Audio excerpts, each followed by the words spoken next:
खुद तो भारत के अधिकारियों को मरने के लिए छोड़ देते हैं, लेकिन मुंह उठा के भारत से ये कह रहे कि भारत हमें Z+ सिक्योरिटी दो, हमें यहाँ थोड़ा अनसिक्योर फील हो रहा है। जी हाँ दोस्तों, बात कनाडा की कर रहा हूँ, जो भारत से अपने हाई कमीशन के लिए Z+ सिक्योरिटी की मांग कर रहा है, जबकि वहाँ कनाडा में भारत के हाई कमीशन खुलेआम खालिस्तानियों का शिकार हो रहे।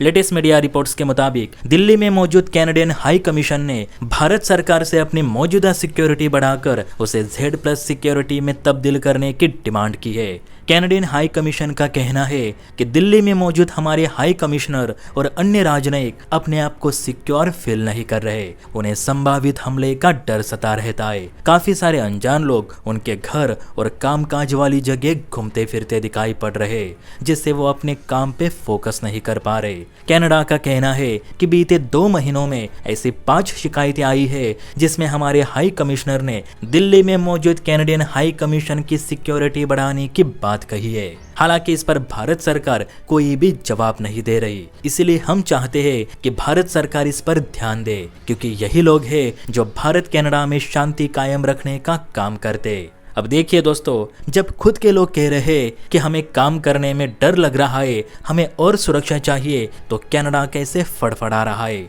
लेकिन इसी कनाडा के अंदर जो भारत के हाई कमीशन है, वहां तो खुलेआम ये खालिस्तानी प्रोटेस्ट करते हैं, भारतीय राजनयिकों को गालियां देते हैं। इवन बीते दिनों भारतीय हाई कमिश्नर के घर पर हमला भी हुआ था, और ये वीडियो तो आपको पता ही है कि कैसे इन पीले आतंकियों ने 15 अगस्त की रात को वैंकूवर में मौजूद भारतीय कॉन्सुलेट बिल्डिंग पर खालिस्तानी लोगो लगाकर भारत का अपमान किया था। फिर भी इन खालिस्तानियों पर कैनेडियन पुलिस ने कोई एक्शन नहीं ली, और इन्हें भारत में Z+ सिक्योरिटी चाहिए। मतलब भारत के लोग मरते हैं तो मरने दो, उनकी कोई कीमत नहीं, बस हमारे कैनेडियन लोग बचने चाहिए। जबकि देखा जाए तो भारत में अभी तक एक भी ऐसी घटना नहीं हुई कि जो ये कह सके कि किसी बाहरी देश के दूतावास या हाई कमीशन पर किसी ने हमला बोला हो या उनके घर जाकर तोड़फोड़ की हो। भारत ने हमेशा मेहमानों की सेवा की है, उनकी जिम्मेदारी संभाली है, लेकिन ये गोरे भारत को उतनी अहमियत नहीं देते।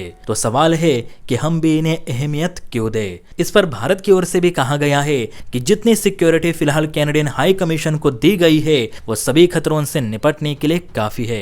इससे ऊपर Z+ सिक्योरिटी हम प्रोवाइड नहीं करेंगे, क्योंकि भारत में कनाडा जैसे खालिस्तानी लोग नहीं रहते। वैसे भी ये मांग तो हमें आपसे करनी चाहिए कि आपके यहाँ जो खालिस्तानी हमारे अधिकारियों को परेशान करते हैं, उनके घरों को तोड़ते हैं, उन्हें सिक्योरिटी कब मिलेगी? वो तो आप दे नहीं रहे हो, और यहाँ भारत से Z+ सिक्योरिटी की मांग कर रहे, जबकि यहाँ सब शांति से कामकाज हो रहा है। आपको पता नहीं होगा, लेकिन इन विदेशी राजदूतों की लाइफस्टाइल पर सरकार को लाखों रुपयों का खर्च उठाना पड़ता है। आपने भी देखा होगा कि भारत में तो एक मामूली राजदूत भी मर्सिडीज में घूमता है। पता नहीं वहां कनाडा में भारतीय अधिकारियों को ढंग की कार भी मिलती होगी या नहीं। मेरे हिसाब से तो कनाडा के हाई कमीशन को सिर्फ लोकल दिल्ली पुलिस की ही सिक्योरिटी देनी चाहिए, इसके ऊपर कुछ नहीं। इस पर आपकी क्या राय है, कमेंट करके बता सकते हैं। जय हिंद।